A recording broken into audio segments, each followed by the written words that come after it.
Welcome to the Wealth in Action podcast, where we bring you insights, strategies, and real-world advice to help you build and sustain generational wealth.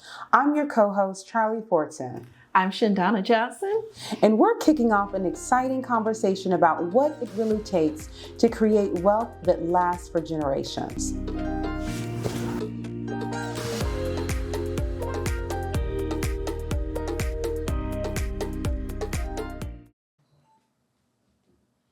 Hi, and we're back. Again, I'm Charlie Fortson, your co-host for Wealth in Action. And I'm Shandana Johnson.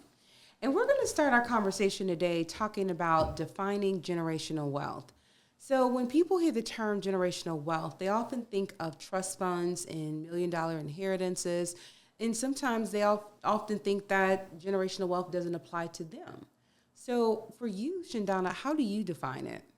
Well, when I hear the word generational wealth, of course, I'm thinking about how my wealth today can benefit those that are coming behind me. So my family members, my daughter, granddaughter, and maybe even my community.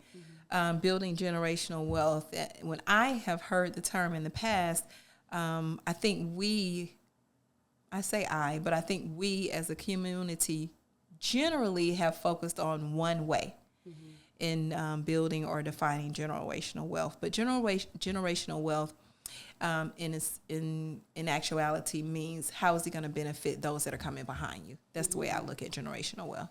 Right. I would agree. I think even when we're thinking about, this idea of generational wealth, we often think that it has to be a lot. But a lot of the times it really doesn't have to be a lot. It just has to be something that helps that next generation be a little further along than we were when we started.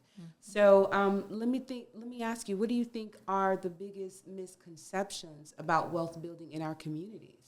Well, I think what you just said, that it has to be a lot. You have to be, rich. You have to really be wealthy. You have to have a lot of assets and, money in the bank. Okay. I think that has been the biggest misconception. But generational wealth can start small and grow. And I think that's what it should do. It should grow from where you're starting and continue to grow throughout each generation. So you said something that I thought was really key. You said a term that I'm not sure everyone really understands, assets. So what are assets? As I'm sitting here and you mentioned that it doesn't have to be anything large. One of the primary assets that I believe in our families has been over time has just been simply land or houses. And I know in this wealth conference we're going to talk a lot about that. But land, land. I don't know if in the past we as a community have valued it as much. Right. I think it's starting to get back to that, with the economy and things that, as far as the real estate industry. But I think about my grandparents. I'm from the South, the country. And, grandparents had land. And to be able to take that and really utilize it to continue to grow through each generation is something that I don't think we really took advantage of, I look at land today that's everybody can look outside their door and see housing being built or whether it's housing, commercial structures being put up. Well, somebody owned that land. Somebody held on to that land, and it's not always people in other cultures or communities. Sometimes it's us, but we unfortunately have not, I don't think in our communities have really been or had the access or the education to understand what to do with it and how to best utilize it. And I think that's a good segue. So tell us a little bit about your background. So it's funny, I just came here from a conference downtown where I was participating with one of the organizations that I'm a member of, and it's called NARAB. A lot of people are not familiar with it. It's the National Association of Real Estate Brokers. And that is a African American organization, and it was organized because, prior to us having equal rights, Black people were not allowed to be realtors, real estate agents. And so NARAB was formed. And so it is the oldest Black real estate organization. And so I am in real estate. I'm a realtor. I've been one for 11 years now.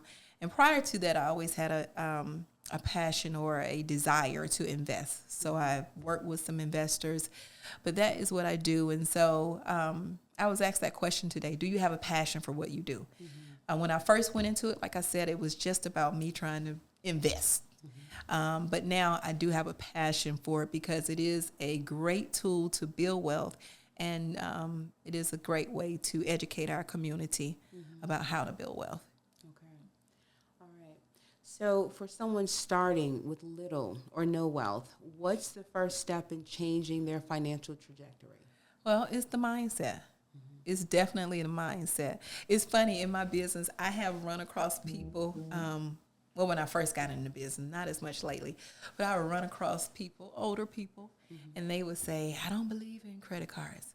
I don't have money in an account or in a bank. You know, believe it or not, people were still having money in a bag or under they say, under the mattress. Right. When I first got into the industry, I was like, no, you can't do you can't do it like that. So it's the mindset. Mm-hmm. You know, what is the reason we have money?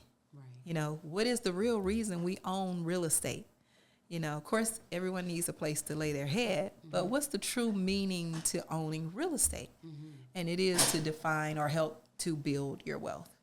So, and I think that's a very interesting point.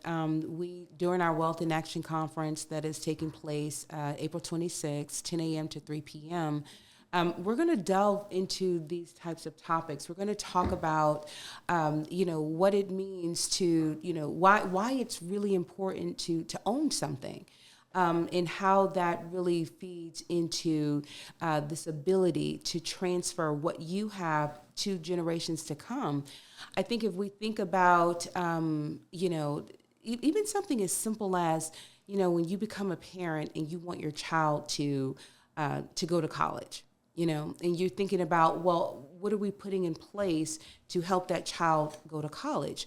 What would, if it was hard for us to go, for those who wanted to go, if it was hard for us to go because our parents, didn't necessarily have the means, then it makes it even more difficult for our children to go if we've not done anything different. Mm-hmm. And I think that, even though we are still fighting against a lot of systemic, racism and a lot of, just negative cultural things right now, we still have opportunities that our parents and grandparents did not have. Absolutely. And so, those are things that we're going to talk about, during this conference, which is, what do we do with these opportunities? How do we make the most of it? Because regardless of where we are, regardless of what our station is in life right now, we still have access to a lot more than our parents and grandparents have. And the question really to be answered is, are we doing the most with what we have access to? Absolutely, absolutely, absolutely. Well, thank you. This concludes our segment on, talking about defining generational wealth, and we will see you at the next one. Thank you. Thank you.